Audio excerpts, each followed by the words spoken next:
Olá a todos, estamos aqui em mais um podcast da Comissão de Assuntos Jurídicos da Câmara de Comércio Brasil-Canadá. Meu nome é Alberto Murray, coordenador da comissão. Hoje estamos tratando da questão do crowdfunding e da recente regulamentação que foi feita sobre o assunto. Acabamos de ter aqui no auditório da Câmara um seminário sobre a questão e agora estamos fazendo este podcast.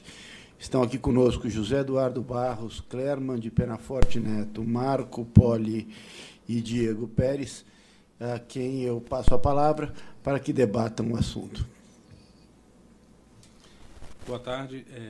Inicialmente, durante o evento, a gente teve a oportunidade de abordar a instrução da CVM número 588 de 2017, uma norma recente que ainda está sendo recebida pelo mercado e que veio disciplinar a atividade de equity crowdfunding, a distribuição de ofertas de valores mobiliários por meio de plataformas eletrônicas em processo de crowdfunding, né? Então, fazendo um breve panorama dos principais conceitos e regras trazidos pela norma, ela inicialmente disciplina de forma clara que se trata de uma oferta pública de valores mobiliários, fala quem são os emissores desses valores mobiliários ou quem podem ser os emissores desses valores mobiliários, são empresas de pequeno porte, e define como regra a dispensa de registro dessas ofertas de valores mobiliários perante a própria CVM e estabelece que essa distribuição de valores tem que ser feita especificamente por meio de plataformas de investimento, plataformas eletrônicas de investimento.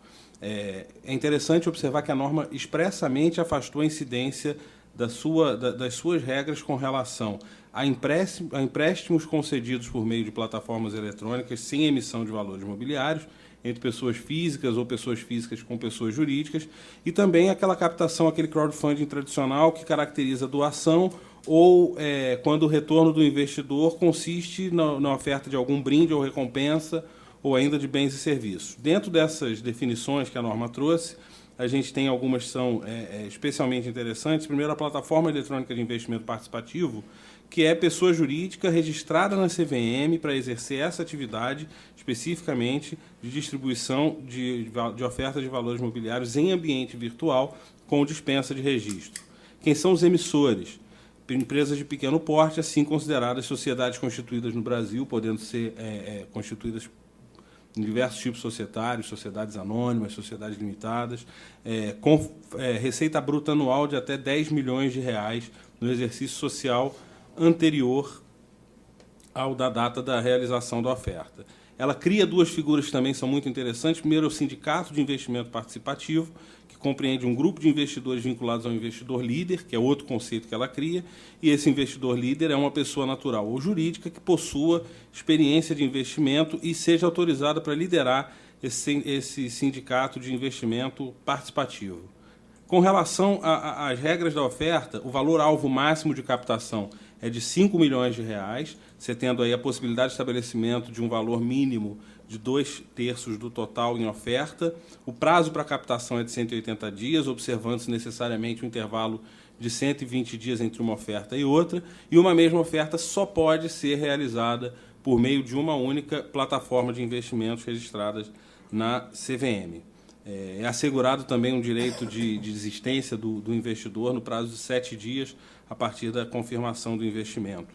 Uma outra questão que foi colocada ao longo do debate hoje pela manhã e que gerou uma discussão bastante interessante e acalorada foi os limites que a norma impõe quanto aos investidores, né? Em regra, o corte de entrada, o limite de entrada é um total de 10 mil reais por ano por investidor. E aí a norma traz algumas exceções. A primeira é essa figura do investidor líder, a segunda são os investidores qualificados, que tem seu conceito definido na instrução 539 da CVM, são investidores profissionais ou pessoas jurídicas com investimento financeiro superior a 1 milhão de reais, dentre outros, e investidores com renda bruta anual ou montante de investimento financeiro superior a 100 mil reais, limitado a 10% do maior valor. Então, a regra básica é um limite de 10%, de 10 mil reais, mas esse limite pode ser ampliado nessas três hipóteses.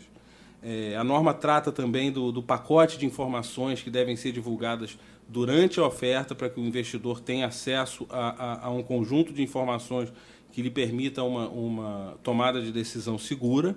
e essa mesma norma estabelece como obrigação da plataforma de investimento, que na nossa visão vai ser um agente que vai ter um papel de muito destaque nessa modalidade de oferta pública.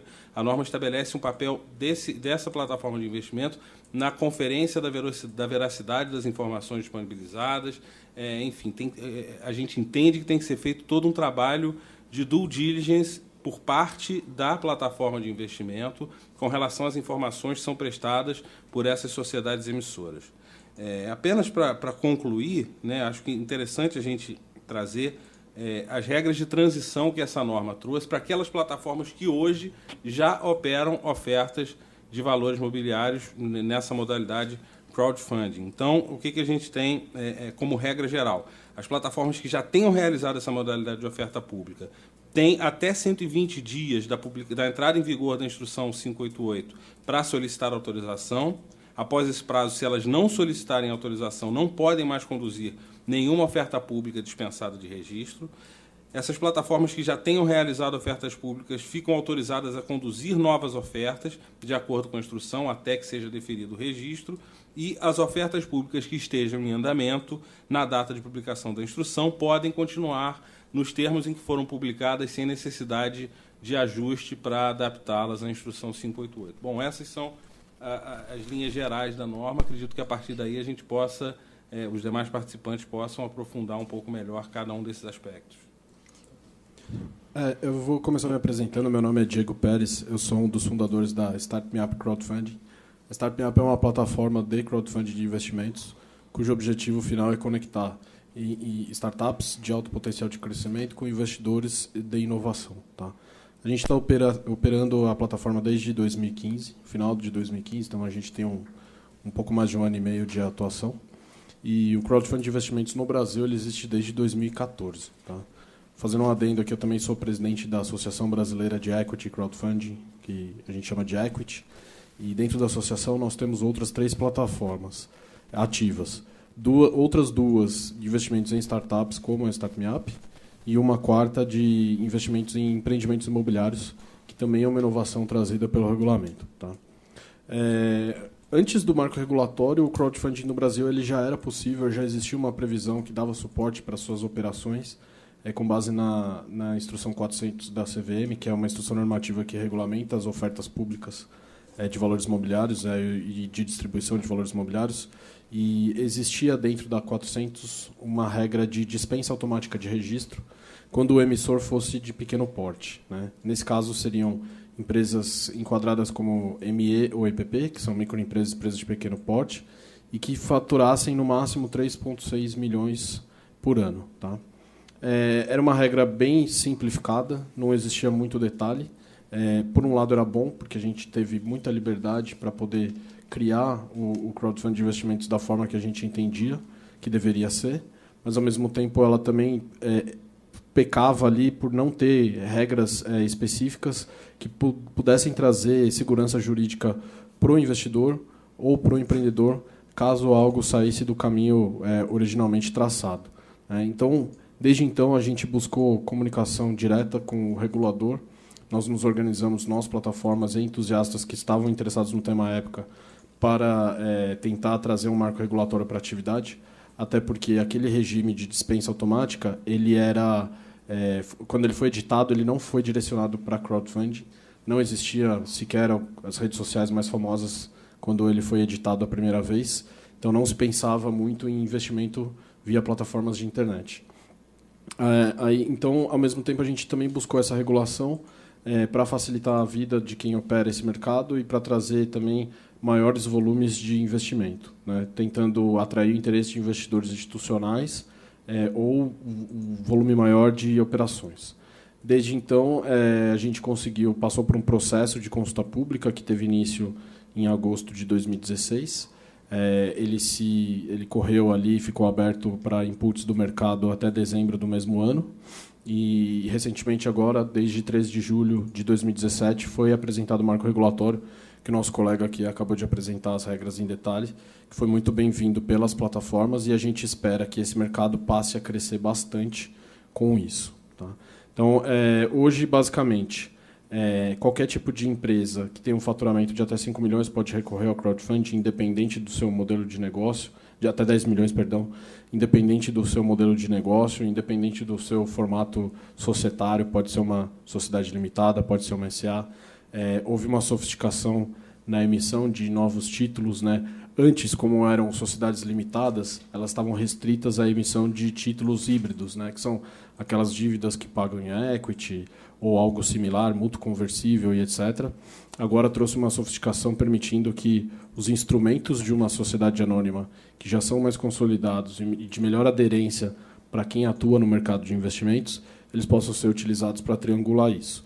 O próximo desafio agora é tentar trazer as SAs para a magnitude das startups, tá?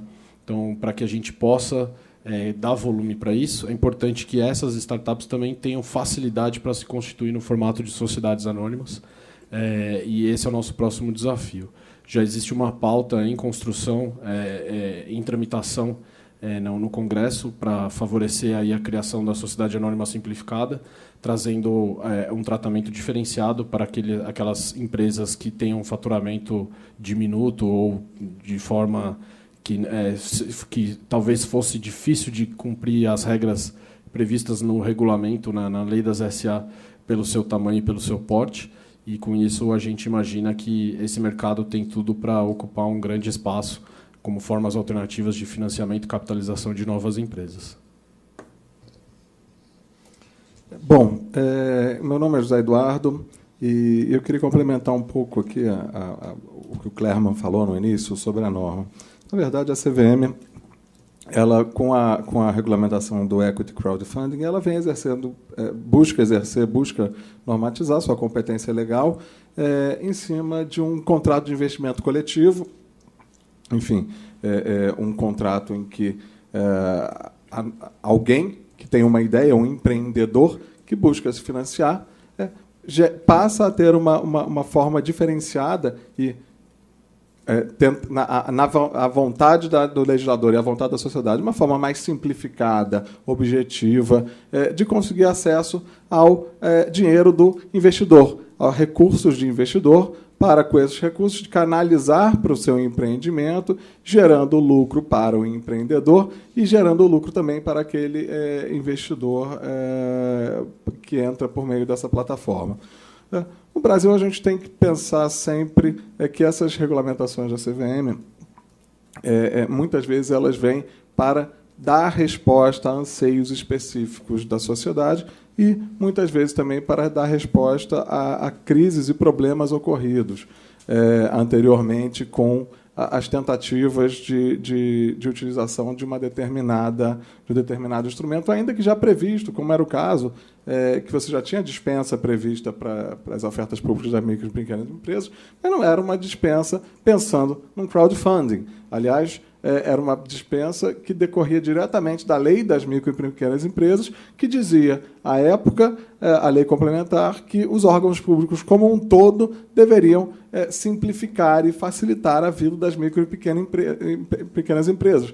Mas, de fato, você dispensar uma oferta pública de micro e pequena empresa, isso nunca gerou uma efetiva oferta pública de um valor mobiliário de uma micro e pequena empresa, salvo quando começa a surgir o equity crowdfunding, que é uma ferramenta adequada para isso. Ao contrário de outros problemas que ocorreram, que levaram a outras regulamentações específicas, e eu posso dar como exemplo a regulamentação em discussão sobre as ofertas públicas de cotas de hotéis, dos famosos condotéis, que ainda estão em discussão, isso ainda está em discussão no âmbito da CVM, que efetivamente, naquele caso, houve um incremento dessas ofertas, gerando a preocupação da CVM. Eu acho que no equity crowdfunding o caminho passa a ser um pouco inverso, ou seja, os próprios participantes buscam essa segurança jurídica, como o Diego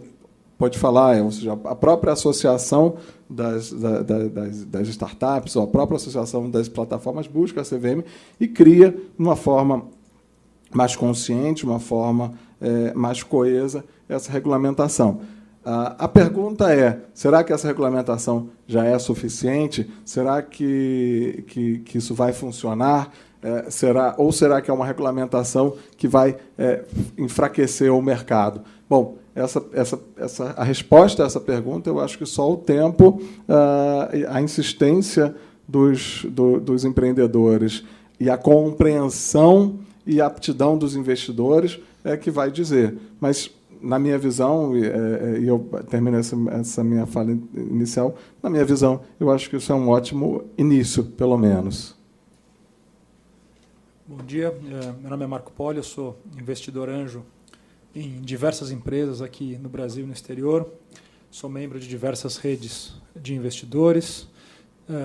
Sou membro da NACO também, que é a rede de investidores, a Federação das Redes de Investidores do Canadá. Vou colocar aqui um contraponto, um ponto de vista de um investidor anjo e não um ponto de vista legal. Sou o único aqui que não é advogado no podcast, pelo que eu entendo, eu sou engenheiro. E eu vou começar aqui dizendo que eu invisto há muito tempo, eu já vou fazer 8 anos aí no negócio de investimento. Antes disso fui empreendedor, criei 4 empresas, 3 delas de tecnologia antes. E o Brasil não é um país que ele realmente foca no empreendedorismo ou na inovação.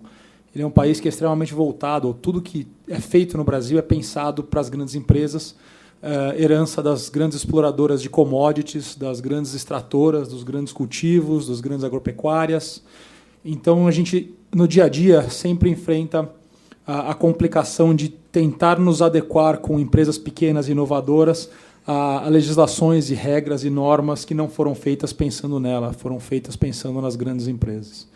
A gente vem aí, já citaram aqui o problema das SAs, que é hoje o melhor veículo jurídico, não é o perfeito, mas a melhor forma de constituição de uma empresa, de uma startup, mas o problema é que ela é extremamente cara e envolve publicações obrigatórias que oneram extensivamente, oneram demais a pequena empresa, aquela empresa que está em early stages.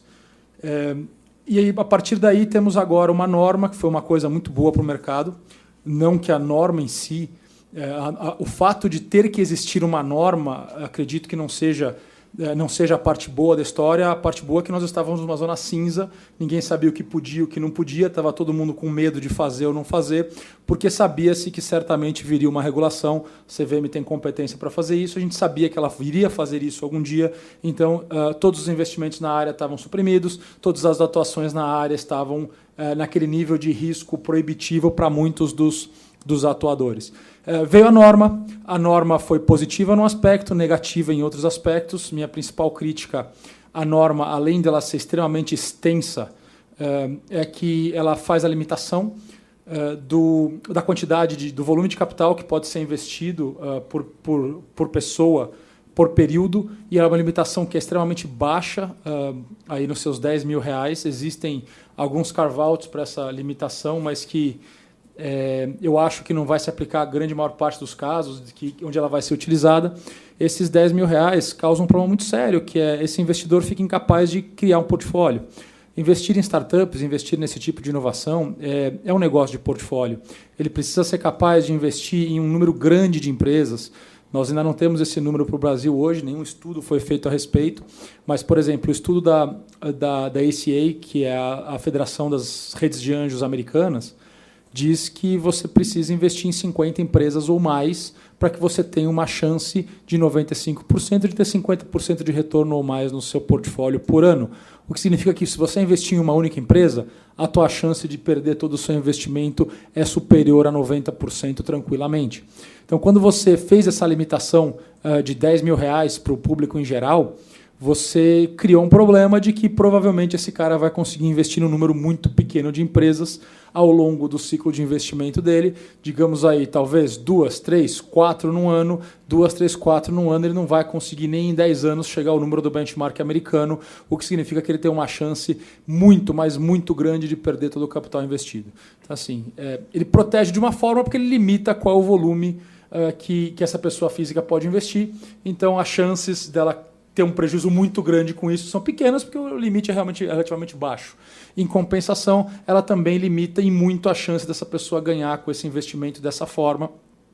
Isso é uma coisa que vai ter que se desenrolar com a utilização da norma e vamos ver se os números conseguem ser levantados. É um mercado extremamente jovem que demanda de 5 a 10 anos para começar a ver as estatísticas aparecerem. Isso significa que nós não temos estatísticas de nada ainda.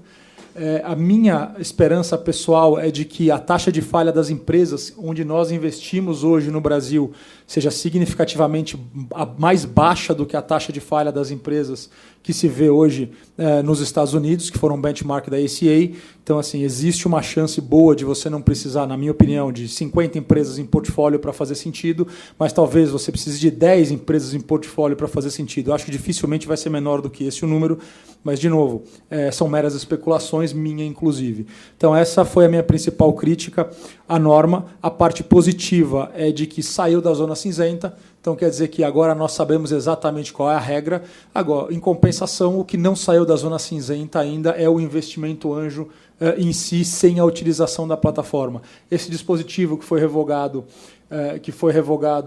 na instrução que acabaram de citar aqui atrás, era um dispositivo que eventualmente ajudaria os investidores anjo não em plataforma.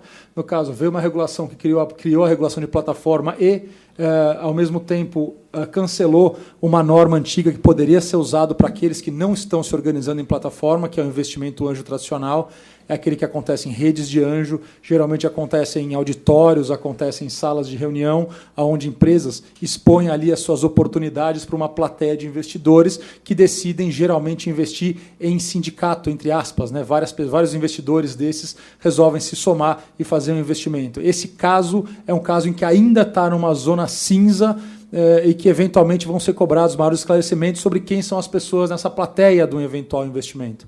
Então, assim, a minha grande crítica quanto a isso é que deveria haver mais determinismo na atribuição da agência que está fazendo essa regulação e não deixar uma carta cinza, porque não é uma carta branca, é uma carta cinza, que ela pode ser usada a qualquer momento e a qualquer momento você avalia qualquer coisa que acontece no mercado e decide ad hoc se aquilo foi uma violação ou não foi uma violação de alguma das normas anteriores. Então, ela veio para o bem.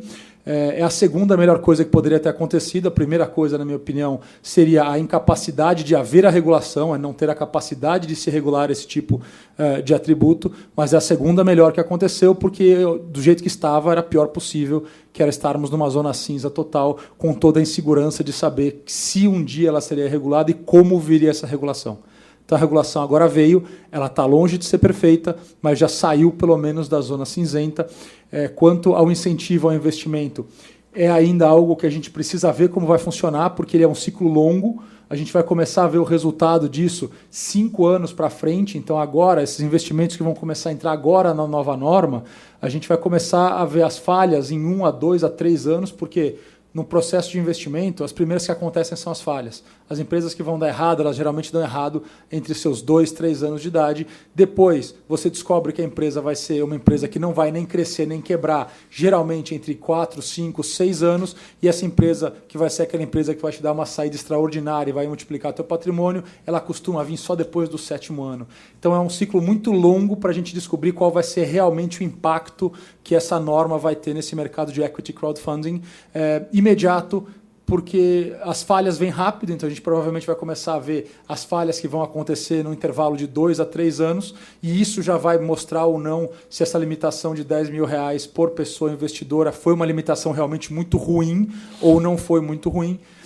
Mas para ver o sucesso disso é só esperar muito tempo à frente. Falta ainda tirar da zona cinza diversas das outras atividades vinculadas à startup, e claro que falta no Brasil como um todo que se olhe para a inovação como o futuro do país e não como alguma coisa que um grupo chato de pessoas loucas estão tentando fazer, que é quase como se vê isso no Brasil hoje. Nenhum país nunca foi para frente só fazendo extração e commodities. O Brasil também não foi para frente fazendo extração e commodities. A época da extração e das commodities já passou. A gente precisa agora pensar no Brasil para o século XXI, pensar no Brasil da inovação, pensar no Brasil do empreendedorismo, e a gente ainda está preso nos grilhões desse velho pensamento, dessa sobre-regulação, o excesso de normas, o excesso de intervencionismo estatal no mercado. Tudo isso precisa ser lidado para que a gente consiga, de fato, crescer e o Brasil se tornar aquela promessa que todo mundo escuta aqui desde quando nasceu. Então, essa minha visão foi uma coisa muito boa, mas que ainda tem um caminho muito, mas muito grande a ser trilhado para que a gente consiga, de verdade, nos transformar no país do futuro. Diego falando aqui, eu concordo em parte com o que o Marco falou, outras coisas talvez a gente possa trazer para o debate. Essa questão da limitação do valor, realmente, ficou um valor um pouco baixo. A gente imagina que se ele fosse um pouco mais alto, talvez o volume seria maior, talvez atraria maiores investimentos para um investidor que, em tese, não é qualificado no padrão CVM, mas que está disposto a assumir exposição a risco e investir num negócio inovador.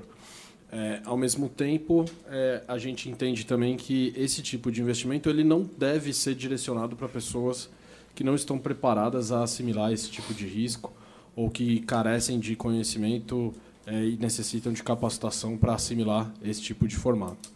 Então, um contraponto é que o limite ficou baixo, mas, ao mesmo tempo, ele serve como filtro de pessoas que poderão ou não, naturalmente, assumir esse risco. Tá? Por outro lado, também, a gente entende, eu como estudioso desse mercado, a gente também olha todo o contexto. Né? Então, a CVM ela não inventou isso, não tirou isso do bolso, da cartola, ou de onde quer que seja.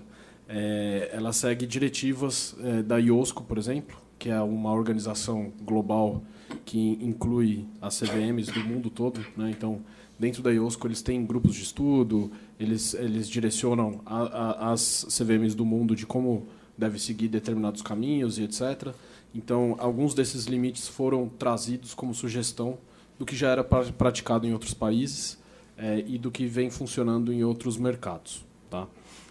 Por outro lado, a gente também entende que o investimento via crowdfunding ele pode ser o caminho de entrada para os novos investidores. A gente vive um momento em que a taxa básica de juros ela tem caído, a inflação também tem se estabilizado. Isso faz com que as aplicações em renda fixa passem a não ser tão atrativas quanto eram e que o investidor de renda fixa ele possa assumir esse determinado risco e tentar manter um desempenho ou tentar valorizar o patrimônio, assumindo uma posição numa renda variável, incluindo investimento de risco em capital de risco, que seriam startups, venture capitals, private equity e etc. Então, dito isso, a gente também entende que é uma forma de acesso, que esse investidor ele pode começar investindo pequeno para entender como funciona, investindo de forma mediana, construindo um micro portfólio que seja R$1.000 em 10 startups por ano. E no segundo ano ele já vai ter alguma coisa ali construída. Por outro lado, a gente também entende que o público investidor que acessa a nossa plataforma não é o investidor anjo em sua maioria. O investidor anjo ele tem uma atuação mais dedicada, mais exclusiva, mais direcionada para isso. Os investidores de crowdfunding, pelo menos no mapeamento que a gente faz mês a mês na nossa plataforma, são pessoas que estão ativas ainda em suas posições de mercado, são diretores executivos de grandes empresas, são médicos, são advogados, são especialistas em determinados temas, que conseguiram acumular capital, conseguiram acumular altos rendimentos e que, ao mesmo tempo, estão buscando fazer parte do investimento em inovação de alguma forma e que precisam ter um caminho de acesso. Então, a gente entende que o crowdfunding é, sim, um caminho de acesso e que ele também permite uma diversificação de portfólio pequena, diminuta, mas que ele consiga, a partir daí, pegar gosto, aprender, saber como funciona, para, dali em diante, ele conseguir fazer investimentos de maiores valores. Eu concordo com o Clerman falando novamente. Eu concordo com o Diego. Eu acho que, claro que sempre vão haver críticas com relação à restrição de valor. Eu acho que esses valores tendem a aumentar à medida que o segmento se consolidar, à medida que a gente observar no nosso país um movimento que eu acredito que já esteja em andamento, um incremento de uma cultura de poupança por parte das pessoas, dos indivíduos, das famílias, um alcance, um aumento do acesso a iniciativas de educação financeira, enfim. É um investimento de risco, embora todos nós sejamos entusiastas desse tipo de investimento, a gente tem que reconhecer que é um investimento de risco e que, portanto, eles, dentro de uma realidade, como a gente falou, R$10.000 é o limite de entrada. Você tem uma regra que permite a pessoas que tenham mais de R$100.000 de renda bruta ou de patrimônio investir 10% disso. 10% um limite de 10% numa modalidade de investimento de alto risco, que a gente não pode deixar de considerar como tal, é um investimento razoável, e acho que a gente precisa ter como perspectiva também que o crowdfunding é uma das formas de financiamento de startups, de empresas e empreendimentos relacionados à inovação. A gente tem, por exemplo, recentemente a CVM editou uma outra instrução, a 578, que reestruturou a indústria de fundos de investimento em participação, os fundos de private equity no Brasil. E essa nova norma falou especificamente dos FIPs, estabeleceu uma categoria de FIP especificamente denominada Capital Semente, que é o FIP justamente para empresas em início de desenvolvimento, para startups, para esse tipo de iniciativa, e também criou um FIP de pesquisa e desenvolvimento e inovação, que é um FIP que tem justamente como finalidade financiar esse tipo de iniciativa. Então, acho que se a gente conjugar as diversas formas de financiamento com os diversos investidores que são elegíveis para cada uma dessas formas. E aí é importante também fazer o parêntese de que os FIPs, por exemplo, são, em princípio, acessíveis somente para investidores qualificados e, dependendo da sua modalidade de distribuição, somente para investidores profissionais, que é uma categoria ainda mais elevada, que deve contar com investimentos financeiros de R$10 milhões. Se a gente somar todas essas formas de financiamento, se a gente agrupar todas essas modalidades de acesso ao capital, né, em contraposição ao mercado de crédito, ao mercado bancário, que já está saturado e que é de difícil acesso para esse tipo de instituição, eu acredito que a gente tenha um conjunto de ferramentas que, no médio prazo, possam viabilizar efetivamente esse investimento que o Marco colocou, que é tão importante para o desenvolvimento do Brasil, que é realmente investir em inovação, investir em formas alternativas, em formas diferentes de empregabilidade, em formas diferentes de desenvolvimento da nossa economia por meio de tecnologia, por meio de inovação. Eu queria fazer duas observações, Eduardo. Primeiro, que eu fiquei muito feliz por ter podido aprender aqui hoje, principalmente com o Marcos, a lógica do investidor em startup, a questão do portfólio. É verdade. Infelizmente, eu acredito que esse limite que vem, ele vem exatamente para evitar que as pessoas achem que o investimento em startup é uma loteria. Quer dizer, realmente, não é toda startup que vai fazer o sujeito ficar milionário. Não é ele pegar aqueles 10 mil e colocar que vai fazê-lo ficar milionário. Quer dizer, faz parte de uma estratégia de investimento. E isso é muito importante porque, no Brasil, falta a educação financeira da população. Então, como a CVM hoje está suprindo essa falta de educação financeira, essa falta de uma cultura de educação financeira desde o colégio, desde da creche, talvez, da pessoa entender que ele só gasta o dinheiro que ele tem, entender que uma parte do dinheiro ele pode arriscar, mas que o resto ele tem que guardar para amanhã, entender saber lidar com isso. Como que a CVM, por enquanto, lida com isso? Com a limitação. Quer dizer, é interessante, eu estava fazendo uma comparação, nada impede que um sujeito que tenha um patrimônio único de R$50 mil, pegue os R$50 mil e vá numa casa lotérica e compre um bilhete da Mega Sena. Nada impede, que é um investimento muito mais arriscado. Né? Realmente ele pode ganhar muito mais se ganhar, mas a percentual é mínima. Agora, ao mesmo tempo que nada impede disso, a CVM impede que o sujeito coloque algo produtivo, um valor menor, que é fiscalizado e tudo mais. Então, acaba que a saída para a CVM, para suprir essa falta de educação financeira, acabou sendo uma limitação. Agora, por outro lado, eu acho também compreensível, porque, infelizmente, por um lado dessa falta de cultura de educação financeira, o povo brasileiro, historicamente, ele tem uma cultura de buscar sócios no fracasso.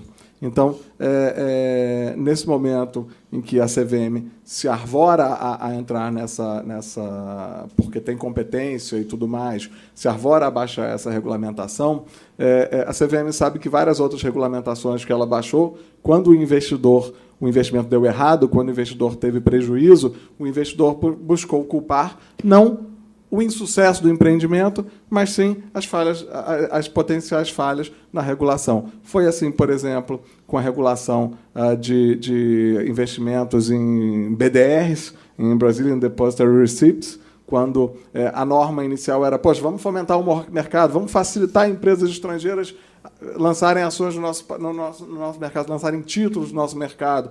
E aí houve um deslize ou um uso desviado dessa estrutura, e para onde que os investidores foram reclamar? É na CVM que não está fiscalizando. Então, uma forma é que a CVM encontra de se proteger também desse eventual desse investidor que vai pegar o dinheiro dele, vai colocar em uma única startup e que não vai dar certo, dentre aquelas que deveriam estar no portfólio, e depois ele vai chegar e falar, eu perdi dinheiro. Pois, mas eu perdi dinheiro numa atividade que é regulada e fiscalizada pelo Estado. Como que o Estado me deixou perder dinheiro? Né? Então, isso é uma preocupação que também, enfim, gato escaldado tem medo de água fria, que está por trás também dessa preocupação da CVM. Só corroborando o que o José Eduardo acabou de falar, Clerman novamente falando, só corroborando, eu tenho uma experiência, eu acho legal compartilhar, de alguns anos como advogado assessorando investidores, principalmente investidores institucionais. E o que a gente percebe nessa ponta especificamente é que o investidor não assimila bem a noção de risco. O investidor brasileiro, culturalmente, tem uma dificuldade muito grande em assimilar a noção de risco. Então, como ele falou, quando se tem um resultado negativo no investimento, a primeira iniciativa, o primeiro comportamento que a gente observa nesse investidor é procurar um culpado. E aí ele vai se colocar numa posição de fragilidade, de suficiência, independente de ser investidor qualificado, investidor profissional ou até mesmo investidor institucional, ele vai tentar se colocar numa posição de suficiência. Então, esses mecanismos de proteção acabam se mostrando necessários, e aí é todo aquele conjunto de fatores que a gente colocou, da falta de educação financeira, da falta de cultura de poupança, da falta de conhecimento acerca dos riscos dos investimentos. Então, tudo isso, de certa forma, condiciona esse ambiente de aparente superproteção ao investidor, que acaba ocasionando o estabelecimento de limites que muitas vezes podem parecer acanhados para a demanda que o mercado efetivamente tem. Eu vou, Marco Poli aqui de novo. Eu só vou comentar um pouco a respeito disso. Eu concordo com essa visão, mas eu acho que é uma visão errada. Eu concordo que essa visão existe, mas eu acho que é uma visão errada. No momento que você considera todas as pessoas como hipossuficientes, eu tenho geralmente palavras muito mais duras para definir o hipossuficiência do que esse podcast permite. Toda vez que você considera que todas as pessoas no Brasil são hipossuficientes, então você não dá incentivo nenhum a que as pessoas aprendam melhor a fazer, e muito pelo contrário, você estanca as oportunidades, estanca o empreendedorismo, usando como desculpa o fato de que seu povo é incapaz de entender o que está acontecendo. Eu concordo, em gênero no grau, o investidor, não só o investidor, mas o povo como um todo não entende o que é risco.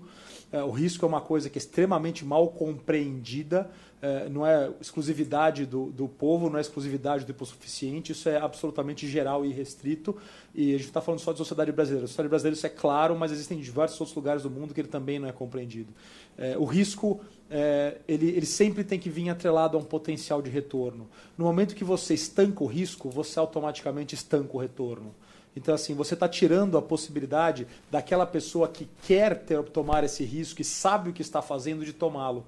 Então, assim, eventualmente, encontrar maneiras de você auferir que a pessoa entende o risco e de que ela está tomando esse risco consciente, porque existem... É engraçado como a gente tende a regular certos pontos e esquecer que a pessoa simplesmente pode pegar 50 mil reais e doar para alguém. Ela pode pegar e dar para a igreja. Ela pode fazer 500 mil coisas com esses 50 mil reais que não seja investir numa startup. Em compensação, a doação para a igreja é legal, a compra do bilhete de loteria é legal, e todas as outras formas dela destruir valor que ela tem também são legais e não seriam diferentes de fazer esse tipo de investimento. Então, assim, são justificativas pós-norma. Então, por que ela existe, então eu encontro como justificá-la. Isso é extremamente comum. Mas o fato é que você tinha que dar uma chance daquela pessoa que não é padrão conseguir entender o risco e tomar esse risco. Coisa que está dada se ela passar em cursos de formação de operador de mercado, etc, etc. Você podia simplesmente ter criado a figura do curso de investidor anjo. que deveria ter abordado isso. Então você daria a oportunidade para aquela pessoa que quer tomar esse risco de qualquer forma, de tomá-lo de qualquer forma. Aí vem a discussão. Não, mas daí então eles vão empurrar curso de investidor anjo em todo mundo, que vai virar como se fosse autoescola, que depois eu vou ter que botar biometria para saber se o cara fez mesmo o curso. São todas formas paliativas de você tentar impedir que o cara perca 50 mil reais, que ele tem vários jeitos muito mais fáceis de perder esses 50 mil reais que a gente está falando.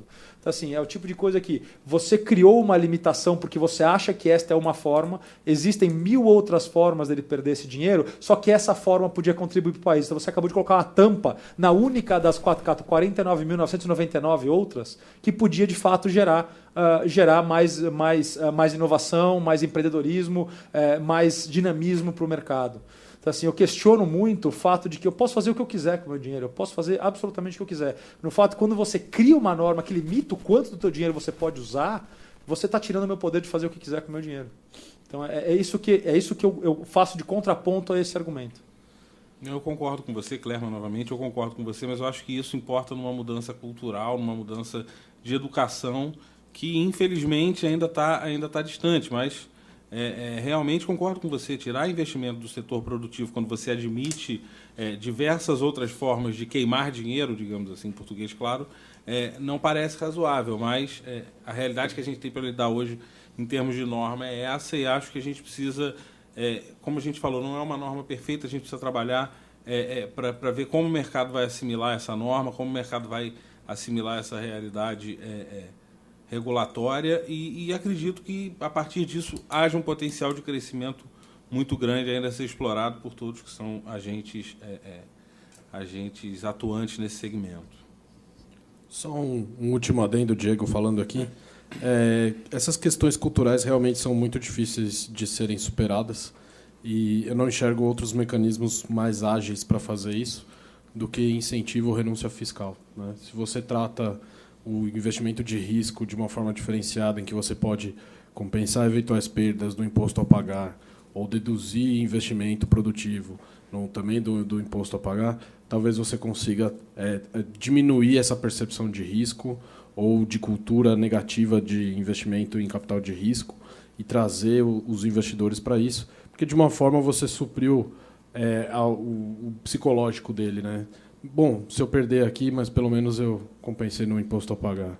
Ou então, estou ajudando uma empresa e, ao mesmo tempo, estou pagando menos impostos. Acho que é o mecanismo mais eficiente. Acho que pode ser o debate pode ser levado mais adiante em outras oportunidades e pensar mecanismos nesse sentido. Muito bem. Agradeço a todos os participantes deste podcast sobre crowdfunding. E convido a todos para continuar ouvindo os podcasts da Comissão de Assuntos Jurídicos no website da Câmara de Comércio Brasil-Canadá. Muito obrigado.